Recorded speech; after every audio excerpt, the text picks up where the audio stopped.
Okay, so now we're at the next part of this section where we're going to talk about Boolean expressions. Now, let me ask you this question. Let's review for a second. What's an expression? We're about to learn what a Boolean expression is, but what is an expression? We went over this in chapter 4.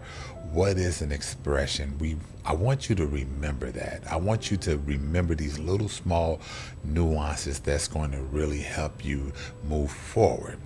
And again, if you're new to this channel, you're just finding this video and you want to follow along in the curriculum because you're not in this cohort, it's free. The link is in the description and you can follow along with us. Okay, so now let's get back to the curriculum. Here, Boolean expressions. A Boolean expression is an expression that evaluates to either true or false. Now you remember what an expression is. Now we're talking about a Boolean expression, and it evaluates to either true or false. The equality operator, which is the double equal sign, compares two values and returns true or false depending on whether the values are equal. So let's look at this here. We hit console.log 5 double equals 5. So this is a soft equality. And as we look at this, because this is human readable, you can tell that that's true. And you can tell that 5 is equal to 6. No, that's false. That makes sense. But in the first statement, the two operands are equal, so the expression evaluates to true. In the second statement, 5 is not equal to 6, so we get false. Now, I just want to, like I say, plant a seed here. When we get over to conditionals, it always evaluates true with whatever is in the if conditional. If that is true, notice what I'm saying. If that is true, then execute that. Well, here in this console dialog, we're teaching you how to check something. It's a couple of words you want to remember when it comes down to conditionals. If you find some here, or if you receive some instructions to check something, it wants you to use a conditional. So we use checks a lot in React. We're checking things to check if this is true. Just like in the banking application example, it's checking if the bill has not been paid, then send them a notification your bill is due. So if the bill is not paid is true, then send them a message. Execute it. It'll execute that block of code, which we'll go over in a few moments. But I just want to plant that in your mind to get ready to receive that information. Okay, let's get back to it. So here, we can also use the double equals to see that true and true in a string are not equal. So here, console.log true and true in a string. Why is that true? Why is it false? Why is it not equal? Because these are two different data types. The Boolean is different from the string data type. So you have six primitive data types, or no, 7 primitive data types. I'm sorry. You have strings, you have numbers, you have Booleans, you have null, undefined, symbols, and big int. So what we're comparing are two different data types. Although to the naked eye, they look the same. If you're not careful, you'll gloss over it because those quotes you may not see them. You may ignore those quotes because in your brain you see 2 letters that says true, or you see something else like a number 5 and a 5 in a string, which we're about to go over that in a second. Let's get back into it. Now we talk about the comparison operators. Equal operators is one of the 6 common comparison operators. Now here they all are right here. We have the double equals, the not equal. Remember that exclamation point is considered to be a not or a shebang. So when you see an exclamation point in front of one of the equal signs, that means this is it is converting it, or it is changing it, the state. Remember I talked about the state.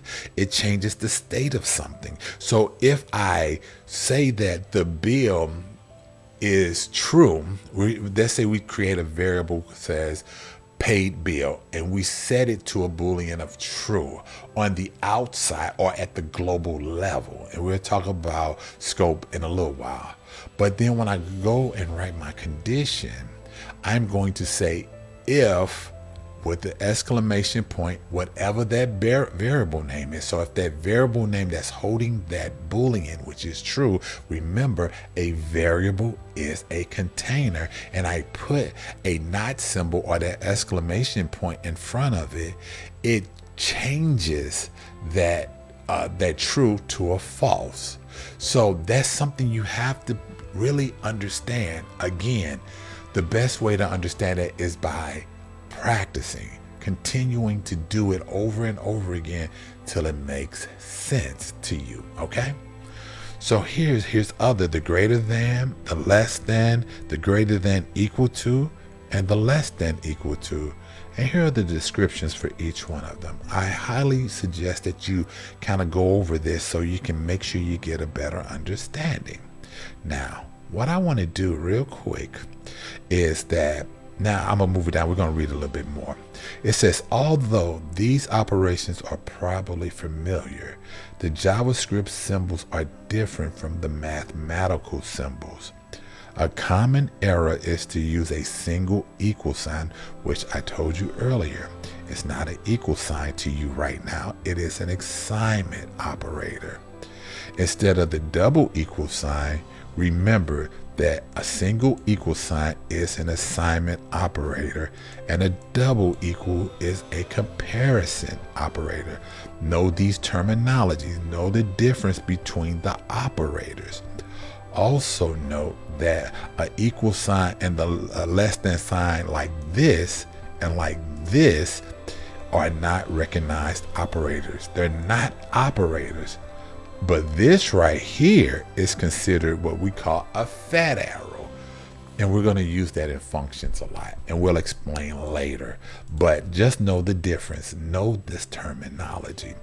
Now, an equality test is symmetric, meaning that we can swap the places of the operands. Remember, operands, not variables and values. Know the difference. We're talking about operands.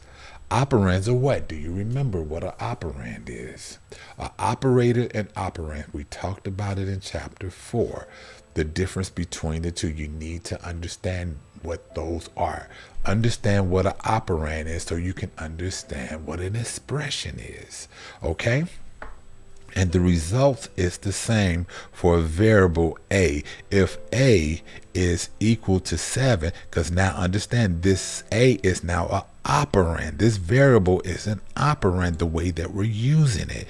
It's not initializing or declaring. When we initialize and declare, we're talking about, or declare and initialize, we're talking about declaring variables and initializing them. But once that variable has been initialized and it has that value in it, you can now use it like an operand. And it says, and we're asking the question, is true, then 7 double equal to a is also true. That makes sense as an operand.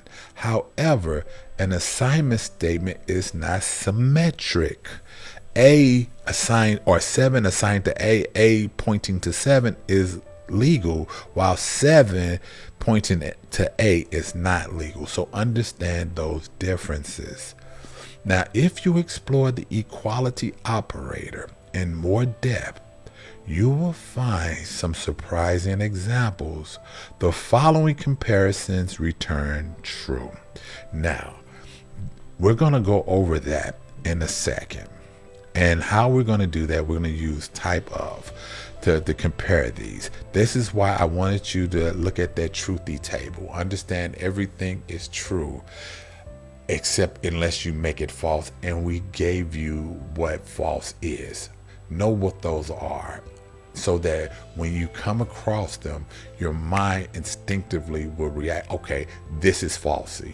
Okay, so now we will explore the nuances of double equal in the upcoming section of equality, and introduce two new operators: the strictly equal, which is a triple equal, and the not equal, which is strictly, because now we have two equal signs and a not symbol that will align more closely with our intuitive notion of equality. So go ahead and check your understanding. Now, we made it to the end of this section, and now we're getting ready to hop over to the equality section. Again, you may have to go over this again because I gave you a lot of information. You would have glossed over this. You would have just read through the chapter, and you would have missed those little small nuances that could possibly help you have a better understanding of the curriculum and remove a lot of frustration. That's what I'm trying to do. So again, the more you do, the more you improve. See you in the next section.